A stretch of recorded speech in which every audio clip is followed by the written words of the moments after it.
बिस्मिल्लाहिर्रहमानिर्रहीम, अस्सलाम वालेकुम। जी बच्चों, कैसे हो आप सब लोग? I hope all of you are fine by the grace of Allah almighty. और आप अपने लेक्चर्स को गो थ्रू कर रहे होंगे होपफुली। और अगर कोई भी आपका क्वेश्चन हो तो आप मुझसे पूछ सकते हैं। I will answer your questions. ठीक है बच्चों, आज का जो हमारा टॉपिक्स हैं, आज हमारा लेक्चर नंबर 14 है। और टॉपिक्स हमने जो डिस्कस करने हैं, आज हम न्यू चैप्टर स्टार्ट करने जा रहे हैं अपना, जो कि है एवोल्यूशन की बेस पे है कि कौन कौन सी थ्योरीज जो हैं एवोल्यूशन की बेस पर हैं, और हमारी एवोल्यूशन हम जो है एज इट इज़ प्रोड्यूस हुए हैं या फिर एवोल्यूशन हुई है अकॉर्डिंग टू साइंस। ठीक हो गया। तो एवोल्यूशन वाले चैप्टर में हमारे जो कंटेंट हैं प्री डार्विनियन थ्योरीज, डार्विन से पहले पहले कौन सी थ्योरीज थी, लामार्क का क्या एवोल्यूशन की पॉइंट ऑफ व्यू के लिहाज से कौन सा उसका नजरिया था, Darwin early year and his journey, Darwin की जो अर्ली लाइफ थी और उसका जर्नी कैसा था, वॉयेज ऑफ HMS बीगल, ये एक एरा है जहाँ पे उसने सफ़र किया था, early development of Darwin idea, geology, fossil evidence और गैलापागस आइसलैंड। हमने इन सब टॉपिक्स को आज डिस्कस करना है। प्री डार्विनियन थ्योरीज में अगर हम देखें, the idea of evolution did not originate with Charles Darwin. तो चार्ल्स डार्विन ही वो पहला साइंटिस्ट नहीं था जिसने आइडिया दिया था एवोल्यूशन का, बल्कि अदर साइंटिस्ट जो कि हमारे पास आ जाते हैं, एरिस्टोटल, ठीक है।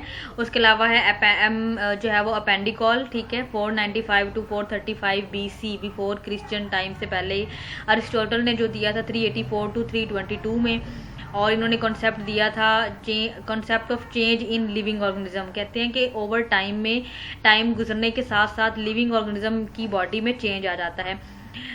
उसके अलावा हमारे पास लिविस बफन है, उसने जो है वो 1707 से 1788 में spend many years studying comparative anatomy भी वो उसने स्टडी किया कि एनिमल्स की जो एनाटॉमी है वो कैसे एक दूसरे से सिमिलर है और कैसे डिफर है। His observation of structural variation in particular organ of related animal, उसने रिलेटेड एनिमल को भी स्टडी किया और अनरिलेटेड एनिमल को भी स्टडी किया। उसके बाद उसने कुछ वेस्टिजियल स्ट्रक्चर्स को भी स्टडी किया। वेस्टिजियल स्ट्रक्चर्स वो होते हैं जो किसी एनिमल्स में पहले तो मौजूद हों फंक्शनल फॉर्म में, लेकिन आहिस्ता आहिस्ता उनका फंक्शन खत्म हो जाए, उन्हें हम वेस्टिजियल ऑर्गन्स बोलते हैं। जैसे कि हमारी बॉडी में जो अपेंडिक्स है वो एक वेस्टिजियल ऑर्गन है, ठीक है। वो पहले अगर हम बात करें तो ये हर्बीवोर्स में ओरिजिनेट हुआ था सबसे पहले, और आहिस्ता आहिस्ता क्योंकि हम हर्ब्स भी खाते हैं तो ये हमारी बॉडी में एज अ रेमिनेंट और वेस्टिजियल ऑर्गन है, कोई इसका पर्पस नहीं है। Convinced him that change must be occur during the history of life, okay। Ramus Darwin ने सबसे पहले फिजिशियन था और grandfather of the Charles Darwin है। उसका जो है वो रेमस चार्ल्स डार्विन का ग्रैंडफादर है। जो है वो intensely interested in question of origin and change. वो इस चीज़ पे बहुत ज़्यादा फोकस करता था कि जो ओरिजिन कैसे हुआ है और चेंज कैसे आता है। ही believed in the common ancestry of all organism, ठीक है। लामार्क का क्या आइडिया था? लामार्क जो है हमारे पास इसका पूरा नाम है जीन जो है वो पेप्टाइड लामार्क, 1744 और 1829 का इसका एरा है। वो अ डिस्टिंग्विश फ्रेंच जोलॉजिस्ट, ये फ्रेंच का जोलॉजिस्ट था। His contribution to zoology include important studies of animal classification, इसने एनिमल क्लासिफिकेशन को स्टडी किया। Lamarck however it is remembered more for theory how change occur. He believed that species are not constant. उसने कहा कोई भी species constant नहीं होती है और जो एग्जिस्टिंग स्टेज में है वो कहीं ना कहीं किसी और फॉर्म में है और अब वो किसी और फॉर्म में एग्जिस्ट कर रही है। Lamarck rather elaborate explanation for evolutionary change involve in a theory that was wide accepted in early 80s, ठीक है। और ये वाली थ्योरी जो अर्ली 80s में बहुत ज़्यादा जो है वो एक्सेप्ट की गई, और इस थ्योरी को हम क्या बोलते हैं, इनहेरिटेंस ऑफ एक्वायर्ड करेक्टर। इसने कहा कि with the passage of time उनके अंदर न्यू करेक्टर जो है वो उसके अंदर आ जाते हैं, जिसको हम एक्वायर्ड करेक्टर बोलते हैं, ठीक है। Lamarck believe that organisms develop new organisms और modify existing organ as environmental problems present themselves. वो कहते हैं कि कुछ एनिमल्स जो हैं वो अपने आप को इसलिए भी चेंज करते हैं क्योंकि इन्वायरमेंट जो है उनको सूट नहीं कर रहा होता उनकी उस करंट सिचुएशन में, तो वो उस लिहाज से उनकी बॉडी में चेंज आ जाता है, ठीक है। In other word organ change as a need arises, उसने एक ऑर्गन चेंजेस का वर्ड भी यूज किया। Lamarck illustrated this point with often quoted example of giraffe, उसने ये वाला पॉइंट अपना कब जो है वो इलस्ट्रेट किया, कौन सी एग्जांपल से इलस्ट्रेट किया, जिराफ की एग्जांपल से, कि जिराफ जो फर्स्ट जिराफ थे वो शॉर्ट नेक्ड जिराफ थे, लेकिन आफ्टर फ्यू ईयर्स जब उन्होंने उनके लिए वेजिटेशन कम हो गई और उन्होंने पत्तों को खाना शुरू कर दिया जो कि ट्रीज लीव्स होते हैं, और वो हाइट पर थे, तो जब उनको अपनी नेक को ज़्यादा यूज़ करके वो उनको लेते थे वहाँ से, तो उनकी जो नेक है वो ज़्यादा लंबी होगी। ही contended that ancestral giraffe had short neck much like those of any other mammal। ठीक है, उसके अलावा stating to reach high branches, high branch तक पहुंचने के लिए वो अपनी नेक को बहुत ज़्यादा यूज़ करते थे, शोल्डर्स को यूज़ करते थे। these modification produced in one generation were passed on next generation। ये वाली जो मॉडिफिकेशन थी ये एक जनरेशन में पैदा हुई लेकिन फिर डिफरेंट जनरेशन में जाती गई। Lamarck went on to state that use of any organ resulted in that organ becoming highly developed, that disuse resulted in the degeneration। वो कहता है ऐसे चीज़ें जिनको हम यूज़ नहीं करते, डिसयूज़ करते हैं, तो वो चीज़ें आहिस्ता आहिस्ता ख़त्म होना शुरू हो जाती हैं। जैसे कि अगर हम स्नेक की एग्जांपल लें, तो अर्ली जो स्नेक हैं वो फुटेड स्नेक थे, मतलब उनकी लेग्स थी, लेकिन आहिस्ता आहिस्ता वो जब केव्स के अंदर जाते थे और अपनी लेग्स को यूज़ नहीं करते थे, तो उनकी आहिस्ता आहिस्ता वहाँ से लेग्स जो हैं खत्म हो गई हैं, लेकिन उन लेग्स की पॉइंट्स और उन लेग्स की वहाँ पे जगह मौजूद है। Thus the evolution of high specialised structure such as vertebrate eyes could be explain. ठीक हो गया। ये देखें, आपको नेक की जो है वो जिराफ की एग्जांपल, ये ओरिजिनल शॉर्ट नेक एंसेस्टर हैं। उसके बाद keep stretching neck to reach leaves higher, वो अपनी नेक को स्ट्रेच करते थे हाई लीव्स तक पहुँचने के लिए। देन अगेन, और ये एक जो है वो प्रेजेंट एरा का जिराफ है जिसकी नेक बहुत ज़्यादा लंबी है। ठीक हो गया। लमार्क पब्लिश हिज थ्योरी 1802 में, उसने अपनी थ्योरी ये वाली पब्लिश की थी। एक्वायर्ड कैरेक्टर्स का सोशल एंड साइंटिफिक क्रिटिसिज्म बहुत ज़्यादा हुआ उस पर। Society is general was unaccepting of the idea of evolutionary change. Society ने उसको एक्सेप्ट नहीं किया कि ऐसा कुछ होता है, कि एवोल्यूशन होती है। And evidence for evolution had not been developed thoroughly enough the convince most scientific. उसने कहा जो उसका आइडिया था, कन्विंसिंग आइडिया था फॉर चेंज के अकॉर्डिंग, वो ज़्यादातर साइंटिस्ट ने एक्सेप्ट नहीं किया। Thus Lamarck was criticise in his day more for advocating idea of evolutionary change than the mechanism he propose. उसने कहा कि ये आइडिया जो है वो ज़्यादा यूज़फुल नहीं है, ये ज़्यादा एक्सेप्टेबल नहीं है, फिर उनको मोर और ज़्यादा जो है वो इसमें जो है उनको कन्विंस करने के लिए और ज़्यादा दलाइल देने पड़ेंगे। Today he is criticise for defining a mechanism of inheritance and evolutionary change that is no known to lack reasonable supporting evidence. उसमें कोई भी अब जो है वो एविडेंस नहीं है उसको सपोर्ट करने के, लेकिन नो उस एरिया को, उसके कॉन्सेप्ट को जो है वो सपोर्ट करने के लिए बहुत सारे साइंटिस्ट ने बहुत सारी रीज़न पेश किए हैं कि ऐसा वाकई ही होता है। जीन्स चेंज हो जाती हैं अकॉर्डिंग टू इन्वायरमेंट, और देन वो चीज़ फिर उसकी पार्ट ऑफ बॉडी बन जाती हैं और फिर वो जनरेशन आफ्टर जनरेशन उनकी चेंज होना शुरू हो जाती हैं। ठीक है। उसके बाद है डार्विन अर्ली लाइफ और उसका जर्नी कैसा था। डार्विन जो है हमारे पास, उसके जो एरा था 1809 1882 तक था। वॉज बोर्न ऑन February 12 1809 में। हिज फादर लाइक जो है वो grand father was physician during Darwin youth in जो है वो शबरी इंग्लैंड में। उसने डॉग्स को ज़्यादा पालने का उसको शौक था। Collecting and hunting birds all popular जो है वो popular pastime in wealthy families of 19th century. ठीक हो गया। These activities captivated him for more than the traditional education। इस तरह की एजुकेशन ने, मतलब जो उसका घर का इन्वायरमेंट था, हंटिंग करना और डॉग्स को पालना, तो वो उसका नेचर से लव और नेचर को अब जो है वो ऑब्जर्व करना और उसको उसके अंदर उसकी स्टडी करना और घूमना, ये उसके जो है वो उसको जो है वो ज़्यादा सूट करता था, ये ज़्यादा अच्छा लगता था। At the age of 16 he entered medical school in Edinburgh Scotland में उसने एडमिशन लिया। For 2 years he enjoyed the company of school well establish जो है वो scientist. Darwin however was not interested in a career of medicine. उसको कोई interest नहीं था मेडिसिन के कैरियर में, because he did not bear the sight of pain. वो कोई दर्द नहीं लेता था सर्द के, मैंने कुछ इस तरह का। उसको नेचर से लव और एनिमल्स को गैदरिंग और एनिमल्स के साथ टाइम स्पेंड करना अच्छा लगता था। Charles enrolled at Christ College in Cambridge and graduated with honor in 1831. This training, like the medical training he received, he disappointed for Darwin. ठीक है। उन्होंने मेडिकल रिसिप्ट ली, उसकी वजह से वो काफ़ी डिसअपॉइंट हुए। Again his most reasonable experience were those the Cambridge scientist during his stay Cambridge Darwin developed a keen interest in collecting Beatles. जब वो कैम्ब्रिज यूनिवर्सिटी में था तो उसने अपनी बीटल्स जो होती हैं, इंसेक्ट होते हैं, इनको कलेक्ट किया and made a valuable contribution to beetle taxonomy. उसने बीटल टैक्सोनॉमी में नंबर ऑफ बीटल्स को जो है वो बीटल्स होती हैं, ये एक इंसेक्ट है जो कि डिफरेंट हमारे गंदम में भी पाया जाता है, जो कि ख़राब कर देता है गंदम को, और डिफरेंट इंसेक्ट है, पोर्स कर देता है वेजिटेबल्स को। तो इसने डिफरेंट नंबर ऑफ जो है वो बीटल्स को कलेक्ट किया और फिर वो टैक्सोनॉमी में ऐड हो गई। वोएज सफ़र, बहरी सफ़र को हम वोएज बोलते हैं। HMS beagle, one of his Cambridge mentor जो उसका टीचर्स थे बोटेनिस्ट, उनका नेम क्या है, जॉन एस हैंसलो। उन्होंने नॉमिनेट किया कि इस एज अ नेचुरलिस्ट इनको एक टूर में जाना चाहिए, वर्ल्ड टूर में। Darwin was commissioned as a naturalist on HMS Beagle. इसको उन्होंने एक अहदा दिया कि वो एक नेचुरलिस्ट के तौर पर जाएगा ऑन December 27, 1831 में, और ये 5 ईयर वोएज था, मतलब 5 साल वर्ल्ड टूर था। तब डार्विन हेल्प्ड विद रूटीन जो है वो separating task and made numerous collection which he send to the Cambridge के उन्होंने यूनिवर्सिटी में बहुत सारी कलेक्शन जो है वो सेंड की। The voyage give him ample opportunity, एक बहुत बड़ी अपॉर्चुनिटी दी to explore tropical rain forest, जो आप देख सकते हो हमारे अमेरिका में और इन जगहों पे ट्रॉपिकल रेन फॉरेस्ट हैं।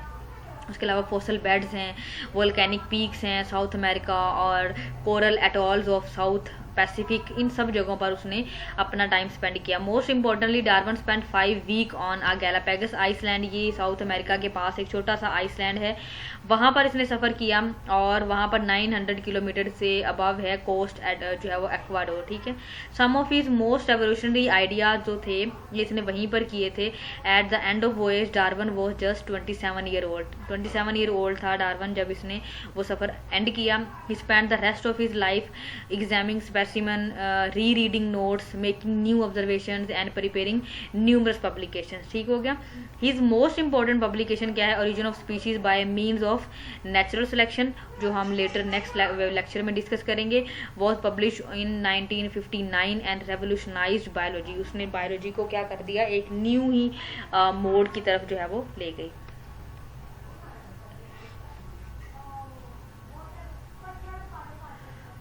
Early development of Darwin ideas of evolution.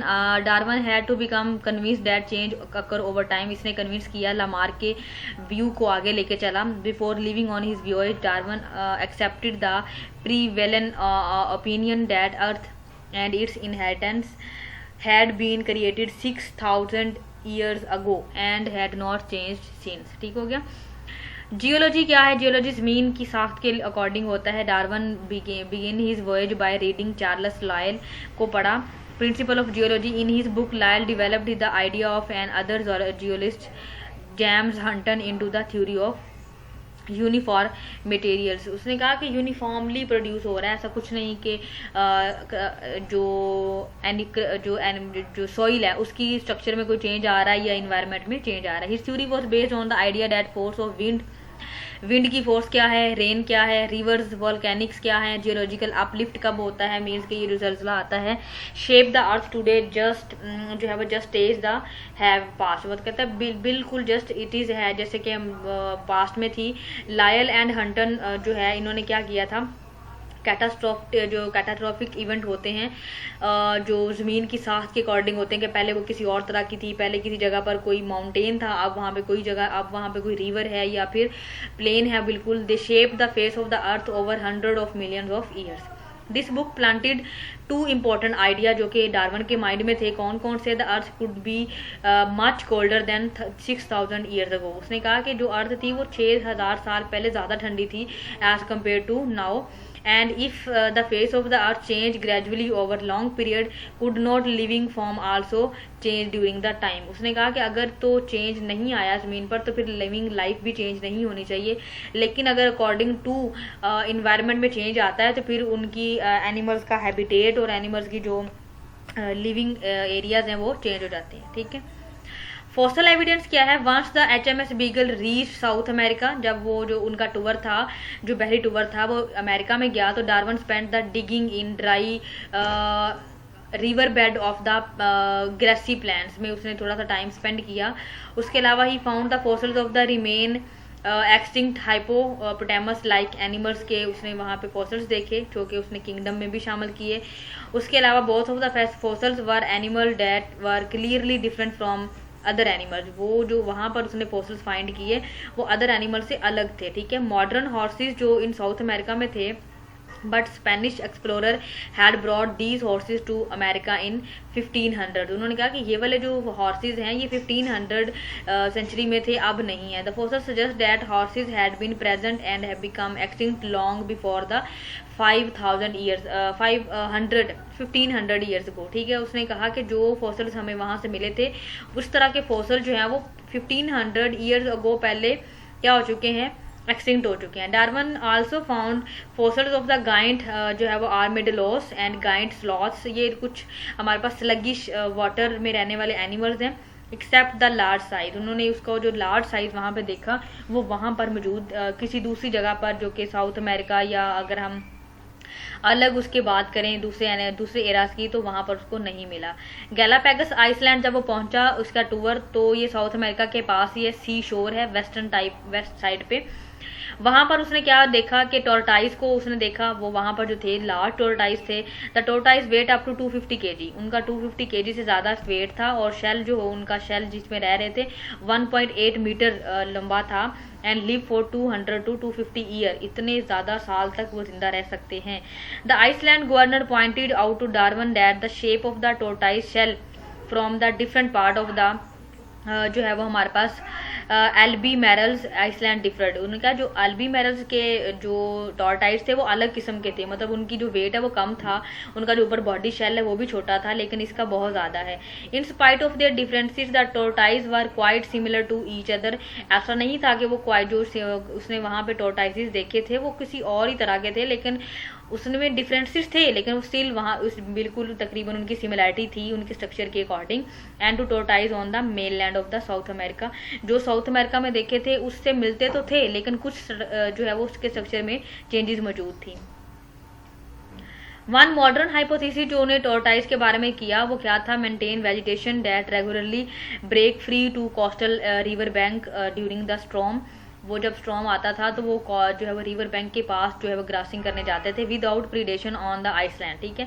Tortoise gradually increase in number, ज़्यादा एकदम से क्या होगा कि टोर्टाइज की जो जनरेशन है वो ज़्यादा होगी। In dry region where vegetation was spare, जहाँ पे नहीं थी tortoise with longer neck would be favoured. उन जगहों पर जो जिनकी नेक लंबी थी वो फेवर किए गए, मतलब उनका सर्वाइवल रेट ज़्यादा हो गया, और जो नहीं छोटी थी उनका सर्वाइवल रेट कम रहा। In moist region tortoise with longer neck would not be necessarily favour, मतलब जहाँ पे मॉइस्ट एरिया था वहाँ पे लॉन्ग नेक नहीं थे, और जहाँ पर ड्राई एरिया था वहाँ पर लॉन्ग नेक थे। And short neck tortoise could survive, ठीक है। ये देखें आपको दो तरह के टोर्टाइज नजर आ रहे हैं, एक शॉर्ट नेक है, ठीक है, और एक लॉन्ग नेक। देखें कितना लंबा है, और ये वेट एरिया में रह रहा है और ये ड्राई कंडीशन में रह रहा है, ठीक है। Darwin notice that Galapagos finches bore similarities suggestion of the common ancestry. जो फिंचेस होती हैं उनको भी उसने कहा कि ये कॉमन एंसेस्ट्री है, लेकिन स्टिल उनके अंदर भी डिफरेंट चेंजेस थी। 14 स्पीशीज ने वहाँ पे जो है वो स्टडी की गैलापैगस आइसलैंड पे, उसको हम Cocos island north east of the Galapagos island. Each species is adapted to a specific habitat, हर स्पीशी ने एक स्पेसिफिक हैबिटेट अडेप्ट किया हुआ था। The most obvious difference between these finches related to dietary adaptation. इन finches में जो number 1 जो अडेप्टेशन था वो उनकी फीडिंग के लिहाज से था। जैसे टोर्टाइज का भी जो नेक का इशू था वो फीडिंग की वजह से आया था, इसी तरह इनकी भी फीडिंग, जिनको सुपरफिशियली मतलब ज़मीन पर ही मिल गई थी फीडिंग, उनकी बीक छोटी थी, और जिनको ज़मीन में वो फीडिंग नहीं मिली थी उनको अंदर से जाके लेनी पड़ती थी, उनकी जो बीक है वो लंबी और जो है वो पतली थी, ठीक है। And it reflects in the size and shape of their bill, उनकी जो बिल का साइज था, बीक का साइज था, वो चेंज हो गया था। The finches of Galapagos island provide an example of adaptive radiation, adapt कर लिया था उन्होंने उस इन्वायरमेंट में कि उनकी बॉडी में वो चेंज आ गया था। Darwin experience in South America and Galapagos island convinced him that animal change over time. इस टूर ने इसको कन्विंस कर लिया था लामार्क के व्यू के ऊपर कि ओवर टाइम पे चेंज आता है। With the passage of time animals की फिजियोलॉजी में, एनिमल्स के स्ट्रक्चर में, एनिमल्स के एनाटॉमी में चेंज जो है वो आता है। ये देखें, अब आपको ये यहाँ से अगर हम स्टार्ट करें या यहाँ से स्टार्ट करें, वेजिटेशन ट्री जो है वो यहाँ पे फिंचेस वेजिटेशन ट्रीज के ऊपर कर रही है, तो उनकी बीक देखें किस तरह की है। लार्ज इंसेक्टिवोरस है तो थोड़ी सी जो है वो चेंज आया उसमें। उसके अलावा स्मॉल इंसेक्टिवोरस और ज़्यादा छोटी है। वुड कीपर मतलब वुड के अंदर से किसने खाना तो थोड़ी सी लंबी हो गई है। उसके अलावा वार्बर फिंच, इनकी देखें लंबी है, इसकी ज़्यादा लंबी है। और इस तरह से ये उनके स्ट्रक्चर के अकॉर्डिंग है कि वो कौन सी उनके फीडिंग मेथड कौन सा है, कहाँ से ये फीड करते हैं, डीप सॉइल में, सुपरफिशियल एरिया में कहाँ से करते हैं। तो जिस लिहाज से उन्होंने जो चीज़ पिक करनी होती है फिर उसके लिहाज से उनकी बॉडी भी चेंज होती रहती है। ठीक है, ओके जी, this is all about today's lecture, जिसमें हमने डार्विन की अर्ली थ्योरीज को डिस्कस किया, लामार्क थ्योरी को डिस्कस किया और अर्ली डार्विनियन लाइफ और उसका वो एज सफ़र जो उसका था 5 ईयर वर्ल्ड टूर, वो हमने स्टडी किया। इंशाल्लाह नेक्स्ट में हम देखेंगे इनके थ्योरीज के इन्होंने कौन सी थ्योरी जो है वो पेश की गई। ओके, आपने अच्छे से इनको फोकस से सुनना है और इसको राइट डाउन कर लें, नोट्स बना लें, ठीक है, ताकि आपके लिए हेल्पफुल हो जाए जो भी हम पढ़ रहे हैं। ओके जी, अपना बहुत सारा ख्याल रखें। अल्लाह हाफिज़।